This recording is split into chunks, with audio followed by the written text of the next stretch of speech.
Good morning Dharmavaram. నేను మీ ధర్మవరమషిని. చాలేమ్మా, ఎప్పుడు నీ గురించి చెప్పడమే కానీ మీ ఊరి గురించి ఎప్పుడన్నా చెప్పావా ఏంటి అని అంటారా? ఈరోజు చెప్తున్నాను, మా ఊరు ధర్మవరం.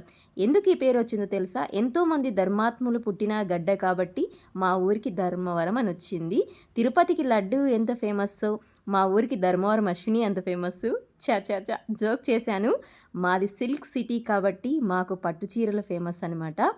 ఒక్కసారి మా ధర్మవరం పట్టు చీరలు కొన్నారంటే చాలు, వాళ్ళిచ్చే మర్యాదకే మళ్ళీ ఇంకొక 2 చీరలు ఎక్కువ తీసుకోవాలనిపిస్తుంది మీకు. మాకు మమకారం ఎక్కువే, అనురాగం ఎక్కువే, అలాగే కొంచెం ఎటకారం కూడా ఎక్కువే. ఈరోజు కూడా మార్నింగ్ ఈవినింగ్ 2 సార్లు షాప్ తీశానండి. చాలా బాగా జరిగింది. చాలామంది బాగున్నాయని చాలామంది రివ్యూ కూడా ఇస్తున్నారు. Thank you so much. నన్ను ఇంతగా అభిమానిస్తున్న ధర్మవరం ప్రజలందరికీ ధన్యవాదాలు. మార్నింగ్ అయితే కానీ ఇలా అయితే సాగిందనమాట. ఈరోజు 12వ రోజు. Thank you so much.